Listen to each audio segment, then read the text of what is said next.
ఇంకొక పెద్ద భయంకరమైన ఫేక్ న్యూస్ ఏంటంటే, లేని వార్తలు పుడుతున్నాయి అంటే ప్రభు రాకడ త్వరగా ఉందని అర్థం. ఎంత లేని వార్తలు అంటే మీరు నమ్మమాకండి, ఎన్ని లేని వార్తలు పుడుతున్నాయంటే. మనకి ఇక్కడే రాజమండ్రిలో జాన్ వెస్లీ గారు ఉన్నారు, తెలుసా మీకు? జాన్ వెస్లీ గారు అంటే బైబిల్ వండర్స్ అనమాట. వారి యొక్క సత్యమని వెస్లీ గారు, బ్లెస్సీ జాన్ వెస్లీ గారు గురించి ఒక ఫేక్ న్యూస్ వచ్చింది.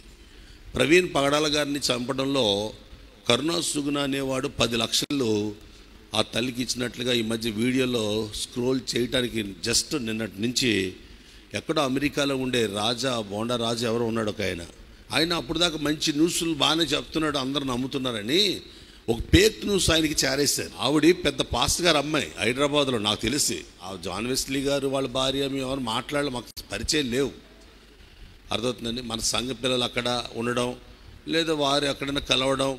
అయితే ఆ తల్లి మీద, ఆ సహోదరి మీద, ఆ చెల్లి మీద నాకు చాలా బాధ అనిపించింది. నా ఇంట్లో చెల్లి మీద ఎంత నిందేస్తున్నారు వీళ్ళు. ఆవిడకి ఏం పట్టింది? లక్షల రూపాయల జీతం వదులుకొని వచ్చేసింది అమెరికా నుంచి, అర్థమవుతుందండి. అంటే పాస్టర్ల మీద ఎలాంటి బురద జల్లాలో రేపొద్దున నీ ఇంట్లో నీ చెల్లి మీద, నీ భార్య మీద, నీ తల్లి మీద అలాంటి నిందలేస్తే ఎంత బాధగా ఉంటుంది.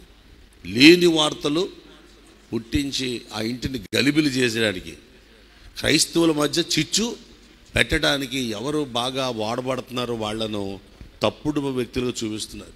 గౌకని మీరు అలాంటి యూట్యూబ్లో చూసినప్పుడు అదేంటంటే రాజమండ్రి జాన్ వెస్లీ గారు, బ్లెస్సీ జాన్ వెస్లీ గారు ఫోటో చూపించి ఇలా చెప్తున్నాడు, ఈ పాస్టర్గా ఏదో అంటున్నాడంటే ఆయనకి అసలు తెలియదట, అర్థమవుతుందా?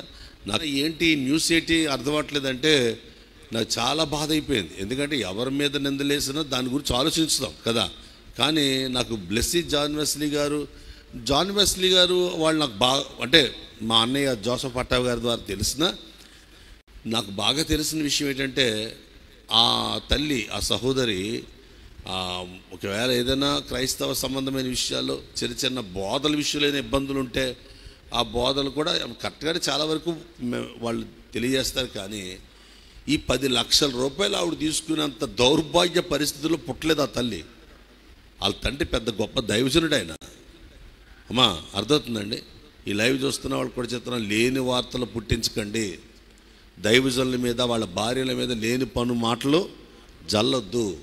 ఈ మేడే 1వ తారీఖున చెప్తున్నాను, ఇది దేవుని యొక్క ఉన్నతమైన ఈ స్తుతి యాగంలో ప్రభు నమ్మదగిన వాడు. మీరు ఏమాత్రం లేని వార్తలు పుట్టిస్తే దేవుడు జోక్యం చేసుకుంటే ఆ వార్తలు పుట్టించిన వాళ్ళ బ్రతుకులు ఎలాగుంటాయో, వాళ్ళ పిల్లలు ఎలాగుంటారో చెప్పలేము, ఎంత ఘోరంగా ఉంటుంది.